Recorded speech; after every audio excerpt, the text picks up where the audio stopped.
અષાઢી બીજની પૌરાણિક કથા। આજે આપણે ભગવાન જગન્નાથની આ એક કથા સાંભળવાના છીએ, તો ધ્યાનથી સાંભળવા નમ્ર વિનંતી। ભગવાન જગન્નાથનો આશીર્વાદ। નમસ્કાર મિત્રો, જય જગન્નાથ। આજે આપણે અષાઢી બીજનું મહત્ત્વ અને તેની પાછળની એક પ્રેરણાદાયક કથા જાણીશું। અષાઢ સુદ બીજનો દિવસ ખૂબ જ પવિત્ર માનવામાં આવે છે। ખાસ કરીને ગુજરાતના કચ્છ પ્રદેશમાં આ દિવસને નવા વર્ષની શરૂઆત તરીકે ઉજવવામાં આવે છે। આ દિવસ વરસાદની નવી આશા અને સમૃદ્ધિનું પ્રતીક છે। ઘણા ભક્તો ભગવાન જગન્નાથનું સ્મરણ કરે છે અને તેમના આશીર્વાદની પ્રાર્થના કરે છે।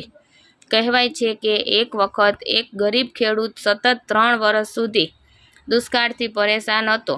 ઘરમાં અનાજ નહોતું, પશુઓ ભૂખ્યા હતા અને પરિવાર નિરાશ હતો। ગામના એક વૃદ્ધ સંતે તેને કહ્યું, અષાઢી બીજના દિવસે ભગવાનને સાચા મનથી યાદ કરજે અને મહેનત છોડતો નહીં। ખેડૂત વહેલી સવારે સ્નાન કર્યું, ભગવાનનું નામ લીધું અને ખેતરમાં ગયો। લોકો તેની મજાક ઉડાવતા હતા કે વરસાદ જ નથી તો ખેતી શું કામ કરે છે, પરંતુ ખેડૂતનો વિશ્વાસ અડગ રહ્યો। સાંજ પડતા આકાશમાં ઘેરા વાદળો છવાઈ ગયા, જોરદાર વરસાદ શરૂ થયો, સૂકી ધરતી હરિયાળી બની ગઈ। થોડા મહિનામાં ખેતરમાં ભરપૂર પાક આવ્યો। ગામના બધા લોકો આશ્ચર્યચકિત થઈ ગયા। ખેડૂતે કહ્યું, ચમત્કાર માત્ર વરસાદનો નહોતો, ચમત્કાર તો વિશ્વાસ અને મહેનતનો હતો। અષાઢી બીજ આપણને શીખવે છે કે જીવનમાં મુશ્કેલીઓ આવે તો પણ આશા ક્યારેય છોડવી નહીં, ભગવાન પર શ્રદ્ધા રાખવી અને પોતાના કર્મ કરતા રહેવું। યોગ્ય સમયે ભગવાન જરૂર કૃપા કરે છે।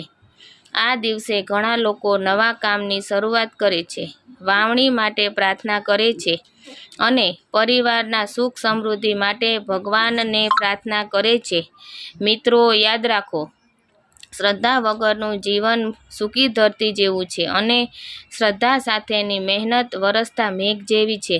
જો તમને આ કથા ગમી હોય તો વિડીયો લાઈક કરો, શેર કરો અને આવી જ પૌરાણિક કથાઓ માટે અમારી ચેનલને સબસ્ક્રાઈબ કરો। જય જગન્નાથ, જય અષાઢી બીજ।